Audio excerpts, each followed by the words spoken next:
ডিম আর আলুটা আমি তো সেদ্ধ করে রেখেই গিয়েছিলাম, আর আলুটা ভালো করে একবার ধুয়ে নিলাম আর ডিমগুলোকে খোসা ছাড়িয়ে নিলাম। সবজিপাতিগুলো এখনও গোছাইনি, ভাবলাম এক তরকারি ভাত করব, রান্নাবান্না শেষ করে একেবারে বাস্কেটটা পরিষ্কার করে সবজিগুলো গুছিয়ে নেব। আর যেহেতু পালং শাক রয়েছে তাই ভাবলাম পালং শাকটা আজকে একটু বেছে রেখে দেব। তো সেই কারণে সবজিপাতিগুলো সাইড করে রেখে দিয়েছি, আর এদিকে ভাত বসিয়ে দিয়েছি। আর করবো এই ডিমের ঝোলের আলুগুলো প্রথমে ভেজে নিলাম। মশলাপাতি তো সব করে রেখেছিলাম, মশলার মধ্যে ছিল ওই আদা রসুন কাঁচা লঙ্কা টমেটো। কাঁচা লঙ্কা টমেটোটা দেওয়ার দরকার ছিল না, যেহেতু অল্প আদা রসুন মিক্সিতে ভালো পেস্ট হতো না, সেই কারণে দিয়ে দিয়েছিলাম।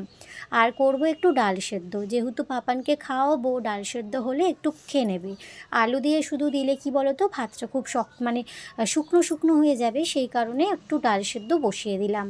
ভাত নামিয়ে ভাতটাকে উপর দিয়ে দিলাম, আর এদিকে ডিমের ঝোলটা নামানোর আগে একটু গরম মশলা দিয়ে নামিয়ে নিয়েছি।